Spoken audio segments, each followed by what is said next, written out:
कहते हैं कि 460 करोड़ वर्ष पहले प्रचंड धूल के बवंडर से हमारे सौर जगत का जन्म हुआ। धीरे धीरे पृथ्वी शीतल होने लगी, बहुत सारे गैस बाहर निकलने लगे और पृथ्वी के चारों ओर वायुमंडल के रूप में छा गए। इन गैसों ने बिजली की कड़क और बादलों की गरज से मिलकर एमाइनो एसिड का निर्माण किया। प्राय 350 करोड़ वर्ष पहले प्रथम एक कोशिकीय जीव की रचना। लगभग 280 करोड़ वर्ष पहले वायुमंडल में ऑक्सीजन को मुक्त किया। वायुमंडल में ऑक्सीजन के स्तर में निरंतर वृद्धि से 120 करोड़ वर्ष पहले एक से अधिक न्यूक्लियस वाले बहुकोशिकीय जीव का जन्म हुआ। इस क्रमिक विकास से ब्लैक जेलीफिश, स्टारफिश, नॉटिलॉइड्स सागर की किनारे वाले अंचल में पौधे फैलाने से बहुत तेजी से विभिन्न प्रजातियों की कई मछलियां विकसित हुई। यहाँ जो विशाल मछली दिख रही है उसका नाम है टार्टियोस्टस।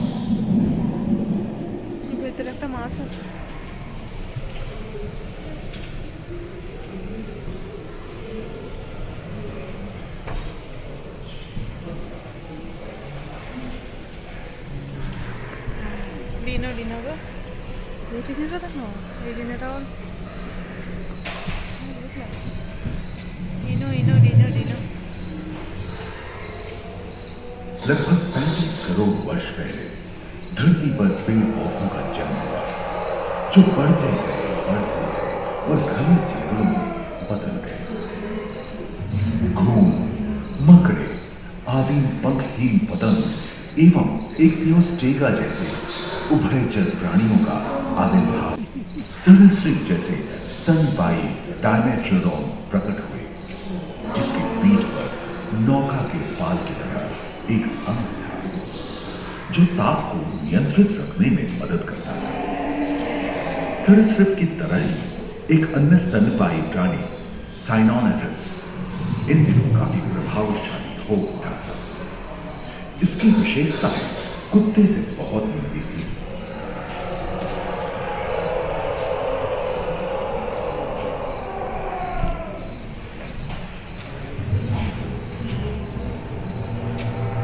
प्राय 1 मीटर तक पंख फैलाने में सक्षम नाम जैसा ड्रैगनफ्लाई, साथ ही बीटल एवं बिच्छू पृथ्वी के चारों ओर घेर रहे थे। धरती में पाए जाने वाले अधिकांश कार्बोनिफेरस युग के मृत पौधे से उत्पन्न हुए थे, जो कि धरती के अंदर दब गए थे।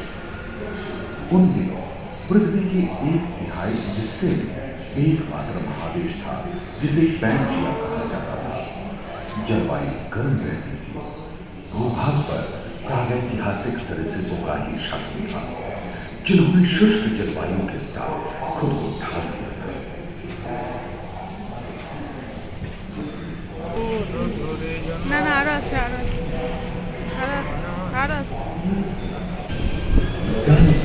विभिन्न आकार एवं और धरती की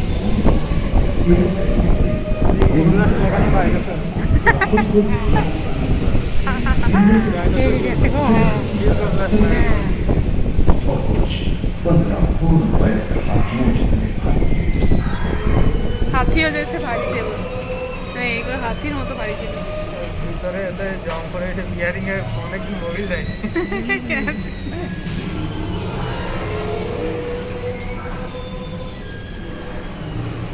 चार पैरों से चलते थे तो सियालोफाइसिस दो पैर वाले डायनासोर हैं।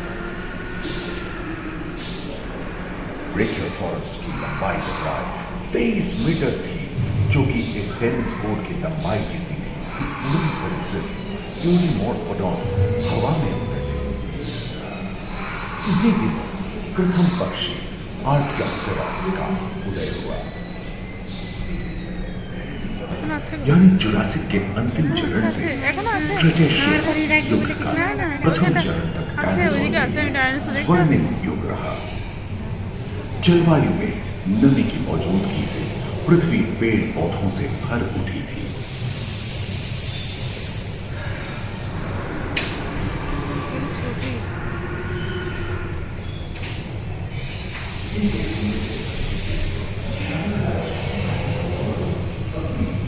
पैंजिया महादेश खंडित होने के कारण भारत एशिया की ओर खिसकने लगा था। महादेश क्षेत्रों में हलचल होने से ज्वालामुखी इसके बलस्वरूप आए भूकंप से विभिन्न भौगोलिक आकार एवं आकृति स्पाइनोसॉरस की पीठ पर नौका के पास जिससे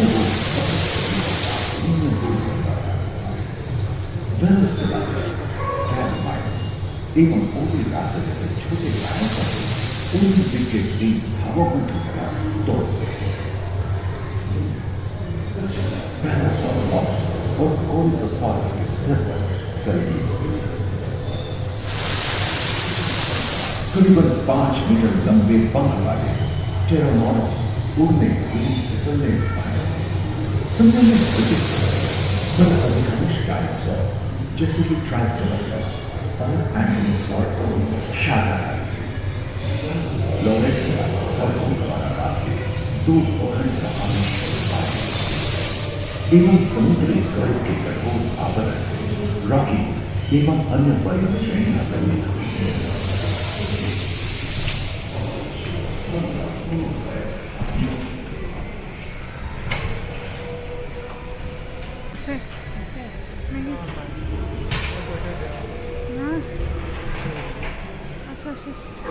भूमध्य रेखा के पास आबहवा में उष्णता नहीं रही, परंतु नदियां सूखने लगी एवं जंगल कम होने लगे थे।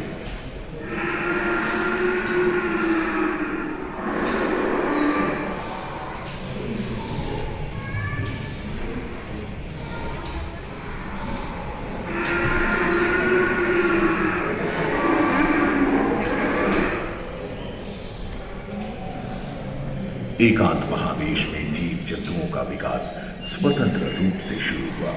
सबसे पहले पुष्प वाले पौधे धरती पर विकसित हुए एवं परागन के लिए कीट पतंगों के साथ संपर्क स्थापित हुआ।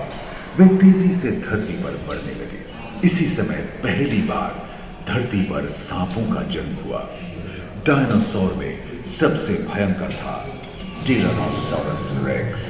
भूस्थल पर इसका इलाज चलता था, जो प्राय 12 मीटर लंबा यानी 2 मंजिला मकान के आकार का था।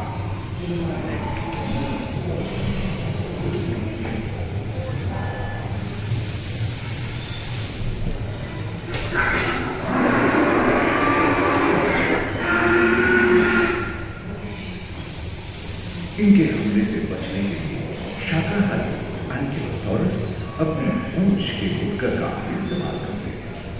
सभी डायनासोर प्राय 6.5 करोड़ वर्ष पहले विलुप्त हो चुके थे। आखिर क्यों? एक अनुमान के अनुसार एक बहुत बड़ी घटना पृथ्वी से जा टकराई, जिसके फलस्वरूप उत्पन्न धूल के विशाल मेघ ने हजारों वर्षों तक सूरज की किरणों को धरती पर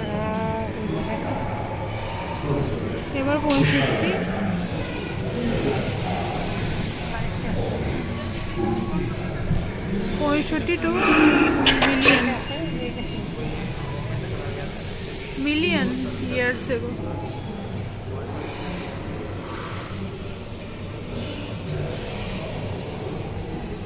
हाथी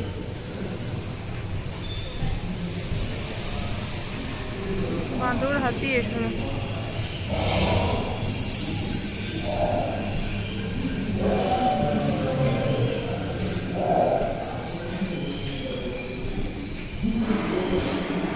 डायनासोर के विलुप्त होने के बाद भूस्थल पर स्तनपायी प्राणियों का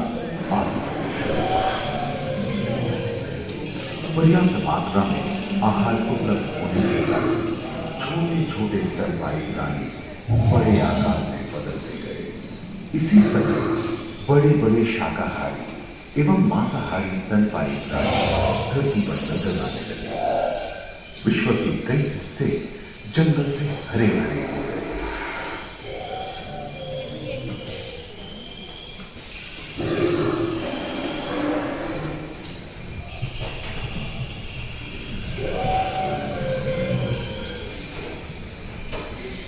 हाथी के पूर्वज डायनोथेरियस और घोड़े के पूर्वज यूहिपस की उत्पत्ति हुई, जो आज के हाथी और घोड़े में रूपांतरित हुए।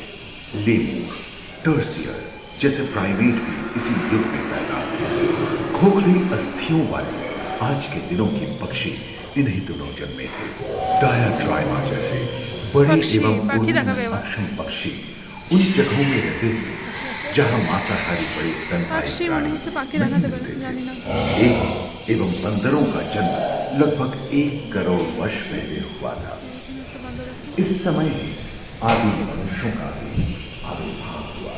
जलवायु में शीतलता